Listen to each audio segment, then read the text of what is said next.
Hello and welcome to the United Community Channel. My name is Jack and this is your latest Manchester United news, and we've got plenty to talk about this morning, mostly surrounding Erik ten Hag again and his future at Manchester United and how long is it going to last, and will he be here at the start of next season. We're hearing reports of him potentially returning to an old club as they're interested in bringing him back, so we'll talk a little bit about that. We're going to talk about Gary Neville as well. He's been speaking about Erik ten Hag and what he believes Ten Hag needs to do to save his Manchester United job. And we're getting reports from the continent as well surrounding potential replacements of Erik ten Hag. And some new names popping up, and ones that, to be honest with you, I'm not too happy about. But as always, guys, please do get your comments into the comment section. Do smash a like on the video, hit subscribe if you're new to the channel, and as always, we'll get through your comments as, we'll be as interactive as we possibly can. But look, of course, there's nowhere else to start and nowhere else to discuss other than Erik ten Hag. And reports have been coming out overnight, maybe late last night and early today. It's coming from Mike I can't pronounce his name. I'll put it up on the screen. Mike Verwij. Anyway, this guy was pretty on the ball when Erik ten Hag was coming to Manchester United. He was... First, obviously, he's a Dutch journalist from The Telegraph in Holland, and he was pretty much on the ball when Erik ten Hag was being linked with Manchester United, so he knows what he's talking about when it comes to these kind of things. Now, he has said that Erik ten Hag is Ajax's dream manager target this summer.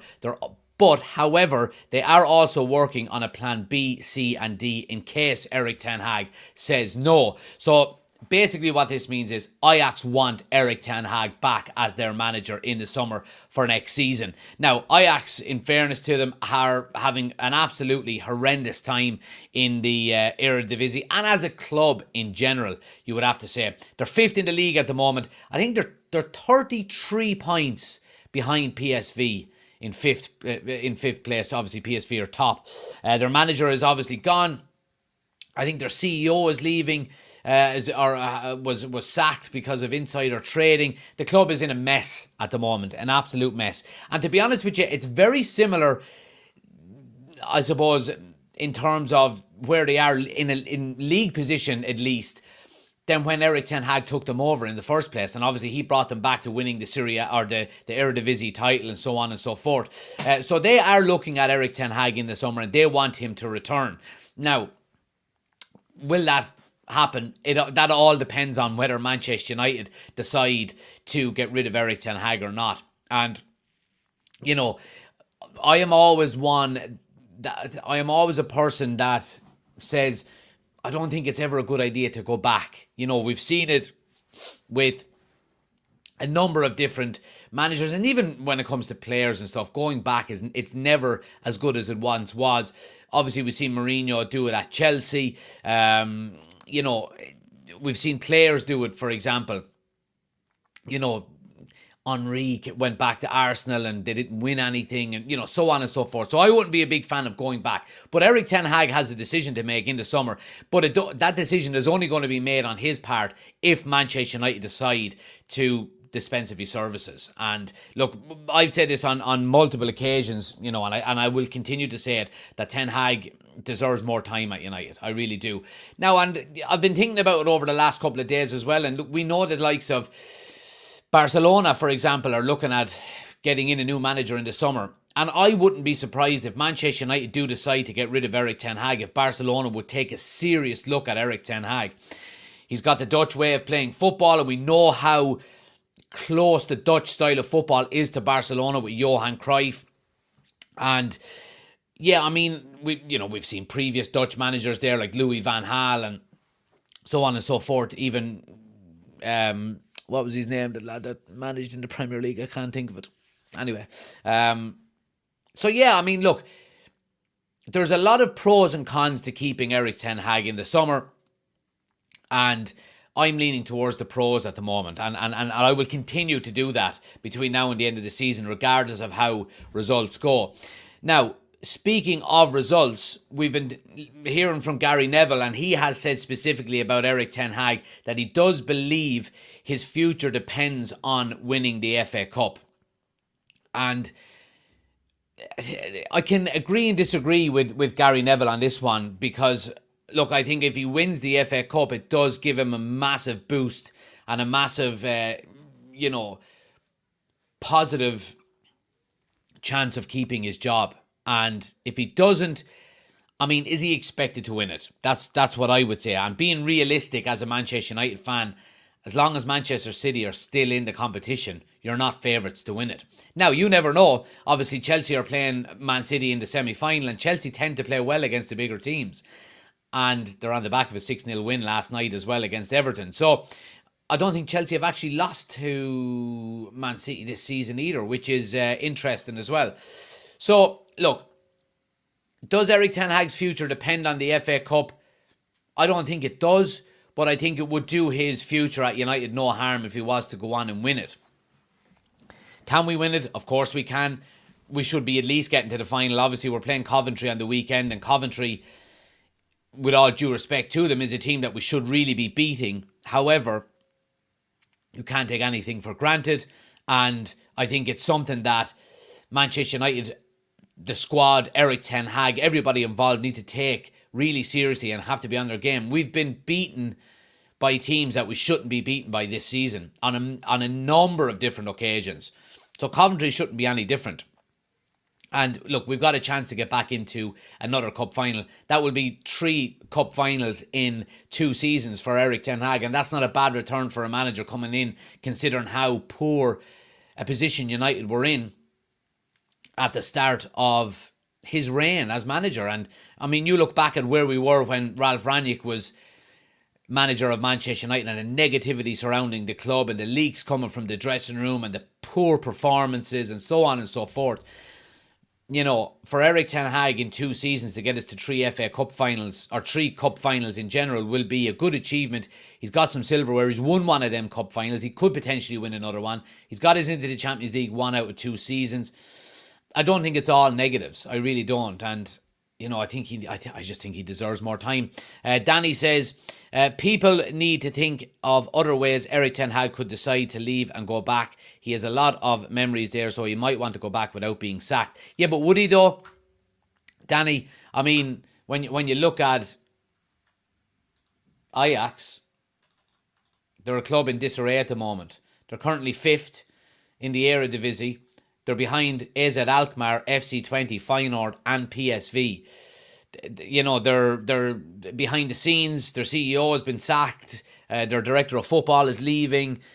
You know, there's massive work that needs to be done there. And Erik ten Hag has already done it at Ajax. He's already brought them from a really poor position back to potentially, well, not potentially, back to winning the Eredivisie, you know, on multiple occasions, Champions League semi-finals, you know, 1 kick away from the final. So, is he want to go back and do that again? I don't know. It seems like a bit of a sideways step, if not a backward step, if Ten Hag does do that. Owen says, I was all for Erik ten Hag, but I can't see any improvement under him next season. Well, have you seen improvement? I will throw that back at you, Owen, a little bit.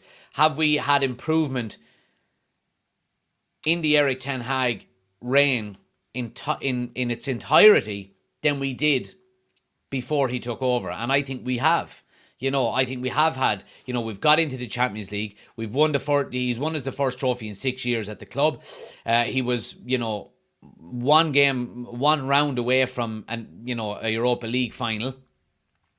FA Cup final, obviously we're playing Man City, and another cup final this year. So, look, I mean, it's not all negatives. And I've said this before, I think if Manchester United were searching for a manager in the summer, I think we would be looking for somebody like Erik ten Hag if he wasn't already at the club.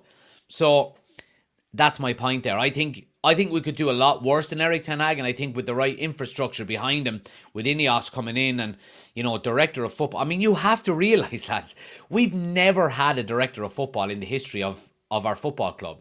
It's, you know, and especially since Sir Alex Ferguson left, it's absolutely, you know, disgraceful that we haven't. We've seen, you know, much smaller clubs have much more success than Manchester United with a director of football, and we've never had one, you know. So Erik ten Hag has been, you know, hamstrung an awful lot with the support he's got in the background in terms of the board and the structure behind him. So I think give him some time. He's got 1 year left on his contract, So why not let him see out his contract for another year under the Ineos umbrella, and let's see how he gets on. Because I think he could be successful. I really do. But again, look, I mean, he has had things go against him this season. And look, I will be 100% honest here as well. He absolutely has made mistakes this season. He has made mistakes. And I'm not going to be, so blinded and naive to the fact that, he has done that, and that's completely understandable.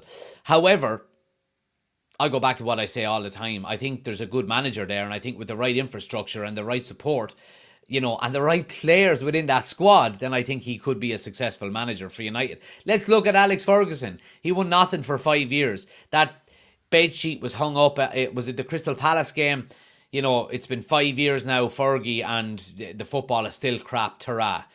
So these things take time, and we've seen other clubs and other managers get time. Jurgen Klopp, for example, won nothing for 3 seasons at Liverpool before all of a sudden he was challenging a couple of signings, Alisson, Van Dijk, so on and so forth. He was instantly challenging for Champions Leagues and Premier Leagues. We've seen now as well with, more recently with Arteta. I mean, the 99% of the Arsenal fan base were calling for Arteta out, and now none of them are. Because he was given time, he was backed, he was supported by the board. They had a plan, they had a vision in place, and they stuck to it. And they're reaping the rewards now. Why can't Manchester United be the same with Erik ten Hag? If he's got a structure behind him, which he hasn't had for the last 2 seasons, why can't he be successful? Because I do think he is a good manager, and I will stick by that. Now, I will also say, if Ineos decide to sack Erik ten Hag, there's not going to be, any complaints by me. I am behind this new regime, and I am behind where we are going with it, because we've been misled and mismanaged for far too long now. If they decide to sack Erik ten Hag and bring in somebody like Gareth Southgate, that's not something I can get behind. But if they bring in an up-and-coming, young, hungry manager, there's been a lot of talks of, for example, Thiago Motta, who's, tearing it up at Bologna at the moment. Okay, well and good. But what Ineos do have to realise is that they've got a season or 2 as well here to get it right. And if they make the wrong decisions, there's going to be a lot of criticism coming from the Manchester United fan base if it doesn't work. Because the Manchester United fan base have suffered for an awful long time now in terms of mismanagement and so on and so forth, that the Ineos coming in are going to have to get it not completely right, but they're going to have to show some form of improvement over the next season or 2. And if they don't, United fans are going to be on them. And rightly so, because, we've seen all of the success, the limited success that Liverpool have had over the last few seasons with Klopp. There has been rumblings within the fan base about the ownership over the last 12 to 18 months, saying maybe it's time for them to leave. They're not investing enough, so on and so forth. And they're not making the right decisions, blah, blah, blah. So, look, it's never easy for new owners to come in and change how a club is run. However, at Manchester United, I think Ineos have a real opportunity here to make sweeping changes. And if they get them right, then I think, they'll be at the good graces of the United fan base. And if they don't, then it's going to go the other way. And I think the first big decision, obviously, they have to make is, one, whether they keep Erik ten Hag or not. And if they decide not to keep him, then who are they going to replace him with? And I think that's a major decision. Now, talking about potential replacements of Erik ten Hag, there has been some talk from the continent, from Italy specifically, about Antonio Conte potentially replacing Erik ten Hag. Conte is targeted by Manchester United, Napoli and Juventus. We'll go down through the report. It's coming from Football Italia. He has been linked with Napoli, Milan, Juventus, but now Manchester United are reported to be looking at him as their heir to Erik ten Hag. The former Italy, Inter and Tottenham Hotspur boss has been taking some time out He's been approached by Napoli earlier this season when Rudy Garcia was fired, but wanted to complete his sabbatical before returning to work. Milan have also been linked, though seem to have turned towards other options. That Manchester United are looking at Conte as an experienced option to lead the revamp next season. Manchester United are in flux after the takeover by Ineos, and Erik ten Hag seems unlikely to remain at Old Trafford, according to this report. So, look, I mean, he cannot say that about Manchester United. Look, Antonio Conte to Manchester United is something that I would be massively against. Massively against. We've seen he's come to, Chelsea, first and foremost, won the league with them, absolutely won the league and has been praised with them. And then went to Spurs and done absolutely nothing. We know what we're going to get out of Antonio Conte. You're going to get 2, maybe 3 seasons if you're lucky. For the first maybe season or 2, you could have, a quick uptake in performance levels and maybe results on the pitch. However, if that doesn't materialise into trophies within the first season, Antonio Conte doesn't hang around. We've seen it. Done it with Chelsea, was absolutely fantastic in the first season, won a Premier League, and then in the second season, it fell asunder. And all of a sudden, he looks like a dishevelled figure on the side of the pitch. When his team are winning and when they're doing well, he's all antics on the side of the pitch and he's all emotions and brilliant and come on, this and that. But when they're losing, he's just like that. And that's, I don't want Antonio Conte at Manchester United. We were linked with Conte around the time that Erik ten Hag was being touted as Manchester United manager as well, and I was adamantly against it. I think I think it's negative football. I think he's too much of an ego, and I don't think he would suit the Ineos structure. I think Ineos wants somebody to come in to work within a team of people behind the scenes in terms of recruitment, in terms of style of play, so on and so forth. And I don't think Antonio Conte would give us that. I think he comes in, he wants to be the main man, and if it doesn't work out, then he's gone. Out the door, big payoff, and it's all negative behind the scenes. I think similarly we've seen that with the likes of Jose Mourinho, and I think I don't think Mourinho is as bad as Conte. I think Conte is actually worse. I think the negativity that he brings to the club when the club are not winning, and it's going to be a season or 2, in my opinion, before we start really looking at challenging for league titles. And that's if we get it right. So bringing someone like Antonio Conte in, and you're going to say to him, look, we need you to just, bide your time here and work within your means for the first season or 2 and try and develop a squad and develop a way of play. He's not going to want that. He's going to want to come in. He's going to want a war chest of funds to be instantly challenging for league titles, or he won't go anywhere near you. So I think for that reason, I think Antonio Conte is out for me. Danny says, if Jim Radcliffe and Ineos need to make their minds up on Erik ten Hag now, so we can start getting everything together for next season, sack him or keep him, make up your minds. The Crazy Irishman says it would be a disaster with Conte. Yeah, I agree. I don't think Conte would be a good fit for United. I don't think he would give us what we need. And that's stability.